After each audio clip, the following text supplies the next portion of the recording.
it back. So like we said, we're talking about grit today. Yeah. And resilience, and really the reason that we are talking about it because now more than ever, people are looking to us with 4 locations after doing this for 8 years and having, an Echo Park location for 8 years, and then a little Idlewild, mountain gym. And then Redondo is now going to hit its 2-year mark, and we just hit the grand opening, and people everywhere it's like, congrats all around. It's people reaching out saying, oh my God, you must feel so amazing. This must feel like so cool. It's like, you guys are crushing it. This is like awesome. And some of you will know why it's like choking on trying to figure out how to say this, but it's so crazy to hear those words and to feel so much validation and to feel so much pride and joy and that there is fruits of the labor in the form of the community and, the buy-in and what we've built and all of that positivity.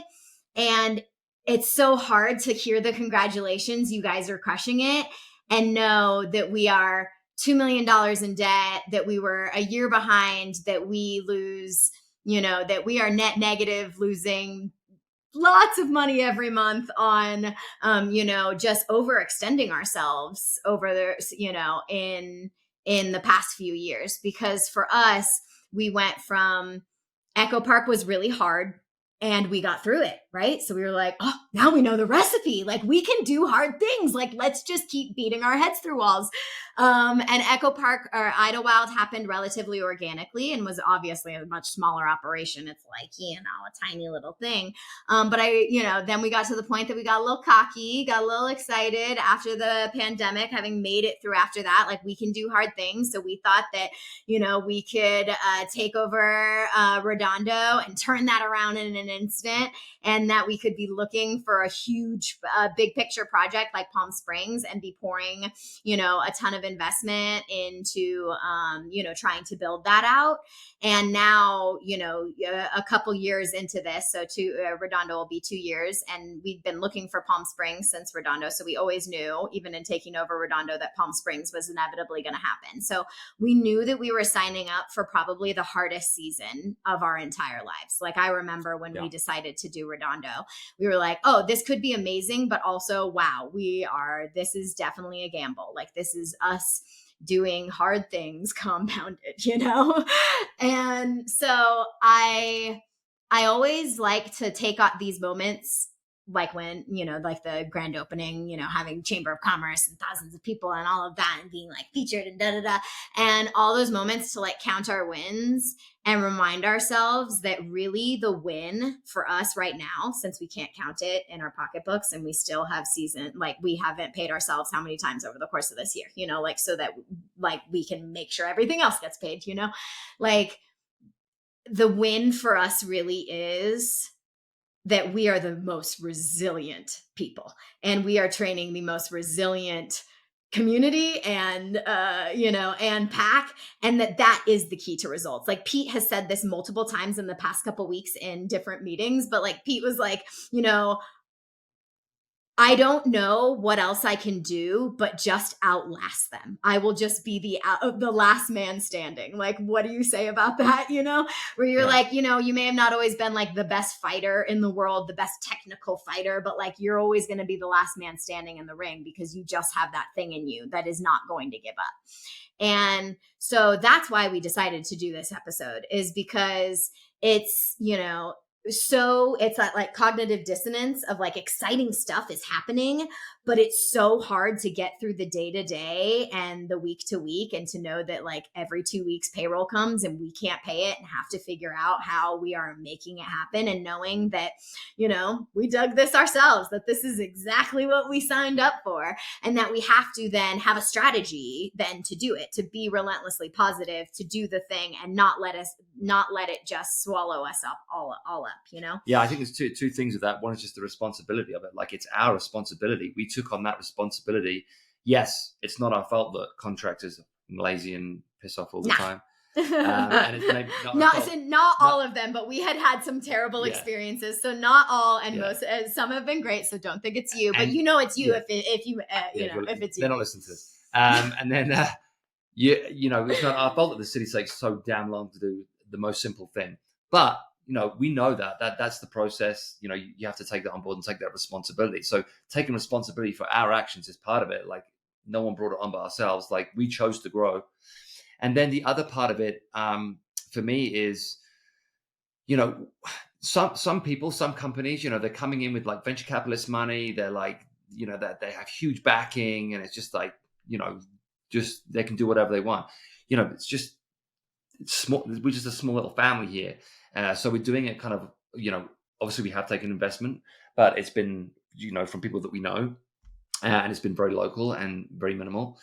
So it's kind of like, we're not a big company. We're a small company, and we're trying to do big things. We're a small company trying to do big things. We always say we're the biggest little gym, right? So, you know, I'm proud of that. I'm proud that, you know, we're not Equinox. We don't have that kind of money, but we do the best we can with what we've got. And I think we've done a pretty damn good job of that. Like, if you've been to our facilities, hopefully you'll agree. It's a fairly, when you walk in, it's a fairly well-equipped, well-put-together gym. Awesome experience. An awesome it's experience. Just an awesome experience. With great people. Emylee's done a great job of like training the staff and bringing in great coaches and great front desk and great managers and so forth. You know, and again, we've done that without any like huge corporate backing. This is just a little operation that grew. So for all of the losses that we've taken, and, you know, we continue to take, we're both obviously very proud of what we've built. Yeah, that it really is the thing. Is like, how can we be like so proud and so mission oriented, and know that we're in a that this is a long game, you know, that we are running a marathon right now and not a sprint, that this business is not a sprint. And Exactly. if we thought that, then we would be burnt out. And you know, like, sometimes it does feel that way. So it's nice to remind ourselves, like, okay, this is a marathon. We are here, and this is about strategy and what it is that we can do. So, again, all a long-winded way to say that the steps of resilience, we're keeping them on the edge of their seat, right? Like, if you boil down what we think resilience is, or what we think grit is, or how we have done that, at least for ourselves, right? Like, we can't necessarily prescribe it to you. We can just kind of examine what we have done, what has worked really for us. And for us, it really always boils down to our pillars. Like, we always say that we center everything around mechanics, strength, and conditioning. And it's easy in a gym to think that just applies to the programming and to that.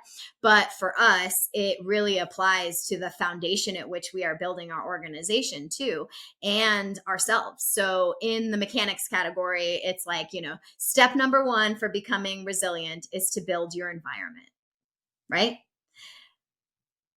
You got to build a strong foundation. And so building your environment includes your support system. So whether people are speaking positive to you, or you just have a bunch of negativity all around, you know, like that environment, your actual environment of like your space and what's in it, and the, you know, fitness that you have. We always say that we try to build beautiful gyms that are light and bright and opening and welcoming by nature, because we know that environment matters, and that when you walk into a dark little cave, it feels totally different than when you walk into a nice open white, you know, light space with as much skylight and, you know, smiling faces around that you can kind of see, you know, that all of that matters.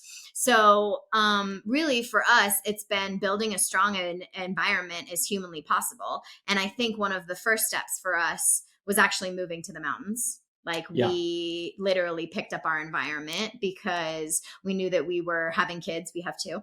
And that we wanted to be close enough that we could be connected to all of our communities, but far enough away that it could feel like an opportunity to have a different kind of life for our kids that wasn't just all about, you know, work, commute, travel, like that type of thing. And I think that was for us the biggest first step that we did in our environment, of just creating some external peace around us. And so that no matter what kind of internal storm that we were dealing with, we always know that as soon as you hit that mountain ridge, as you're driving up the mountain, that there's just a sense of peace and calm that comes over you that allows you to do that. So whether that's the people in your life and the support system that you have, the actual place that you're living, whether or not, your place is organized or cluttered, or, what your, the building blocks of your environment really are. Do you want to speak to that? Well, I mean, just, you can't live in perpetual chaos, right? We know that with our jobs, with the 4 gyms and with running everything, there's a certain amount of chaos that comes with that. Obviously, we're trying to be organized, we're trying to have systems, but there's unpredictabilities, there's stuff that happens. So creating kind of like this situation in the mountains for us was more about saying, okay, if we're going to have this kind of chaos, we need this kind of peace. There has to be a balance there. Otherwise, if you live in perpetual chaos, you're going to drive yourself nuts. So I think, creating an environment for yourself, with the people you surround yourself with or your the home life, strategies that you have, the strategies nightly, you have for your morning routine. rituals. Yeah, like if we were trying to do what we're doing now, we lived in a small apartment in LA with 2 kids, and we were sleeping 4 hours a night, and we were like, it would just, the compound interest of that would be it would just fall apart. Yeah. So at least we have created something for ourselves that allows us to at least control this environment and find some peace and calm here, so that we feel we're equipped to go to war is the wrong fucking term, but to handle anything, just be in the storm. Pharos is the lighthouse, so we always bring everything back to a kind of ocean storm kind of thing. Like, we want to be the light within that storm. And it's the same, like I say, with coaches. You kind of like have to leave your baggage at the door. You can't walk into the gym. If me and Emylee walked into the gym full of all our woes and complaining about everything, just complained every session about being $2 million in debt, that would not be fun for you guys. This is like one episode of 100 that we dive into this, Right. So yeah, you have to you have to set yourself up for success, as they always say, and having a good environment around you enables you to do that, and just find a way forward.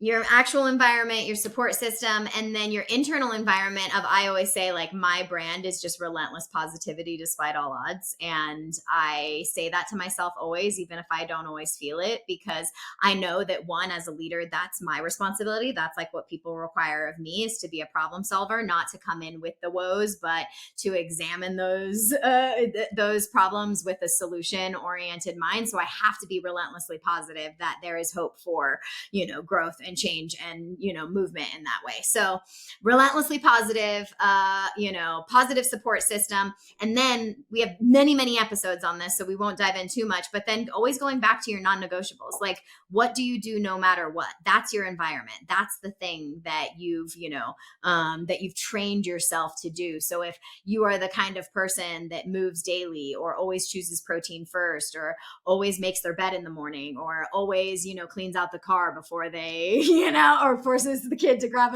your lunch bag out of the car. That's what we were complaining about yesterday. Then that's what reinforces your environment. So really, the first step of becoming a more resilient person is to build a strong environment, and to, build that through stronger support, more relentless positivity, and having a strong set of rituals or non-negotiables that you live by. Okay, next thing, and this is my favorite thing because I talk about it a lot, but it's so true. So the next thing is do hard things. You have to do hard things. You have to do hard things in the gym. You have to give yourself challenges. You have to put yourself through stuff. You have to do things that you're not sure whether you're going to make it, because only by overcoming those obstacles. I know James Clear wrote that book, but he kind of coined the phrase. But I think it's something we've all been talking about for a really long time. Only by overcoming hard things do you kind of train your brain and your soul to be able to keep going. Like, life is going to deliver hard blows no matter what. You're never going to go through life where everything's just great. Like, bad shit is always going to happen. There is no way around it. There is no way to avoid it. The only thing you can do is train yourself how to react to it. And by doing hard things in the gym, by putting yourself through, tough strength lifts, through tough cardiovascular efforts, through hard workouts, you train your brain to be more resilient. So we, in old times, in ancient times, our life was hard. Like, we had to hunt for our food, that we would go days without food. There were no conveniences. We didn't have a stable home. Like, there was so many hardships in a day that physically and mentally we were put through daily struggles that were death. The other side of it was death. We don't have that. We live in the most comfortable times in history. Like, it's easy just to be comfortable all the time. So the only way to create that is artificially. We have to create those artificial challenges. And one way to do that is in the gym or running or something that puts you in a really challenging place, that in a really uncomfortable place, a place that is going to push you to your limits and get to that point where you're like, I don't think I'm going to make it. I don't think I can finish this. I don't think I can continue. And then when you do, it's like, oh shit, I can do it. I can do hard things. I can push through. And sometimes you do that physically, and sometimes you're more doing that mentally. Like the best example would be like if you're, going through graduate school, or you're in like an intensive and you're doing that. So like you're mentally putting a lot of work on the task, on challenging. That's why we always say like chase knowledge to move with purpose is one of our, anchors. So it's like you're always seeking out more, that that you're dissatisfied with being comfortable. So you always want to seek more. And my favorite thing, just to wrap this up, of the strength, is like, my favorite saying to myself is act despite how I feel. Because at the end of the day, feelings can change, and feelings are not always reality. Like they're not always, it's not always even truth. Sometimes it's just a story that I've told myself, right? So if I say act despite how I feel, that means then I have to just follow a plan, right? So I have to then go back to a strategy, something that is emotionless, that is more data driven, that is more, overarchingly, that is big picture. So that way I don't just get lost in the sauce of how it is that I'm feeling. So it's not that I am trying to push down my feelings or ignore them by any means. Like I think that is not the saying, but I'm going to act despite how I feel, because usually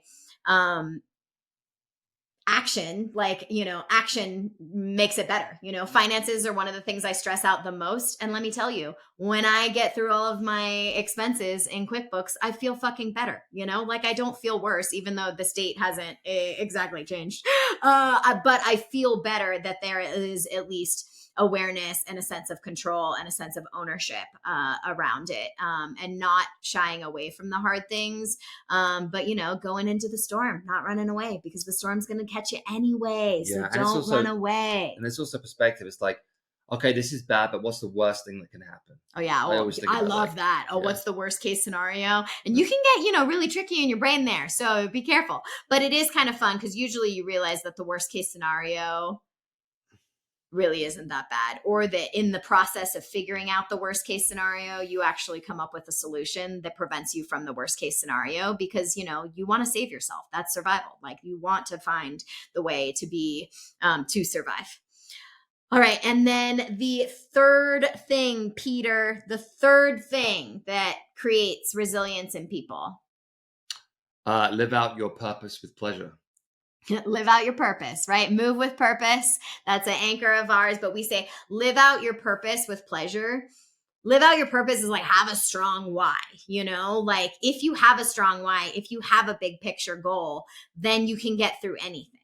Like I will suffer anything for my kids because they're a very strong why. So I will, suffer a lot of physical, mental, and emotional strain in order to keep them safe, And I think that a lot of times if the why is not strong enough, then it's just so easy to give up, because it's just so hard. It's easier to give up than it is to stay in.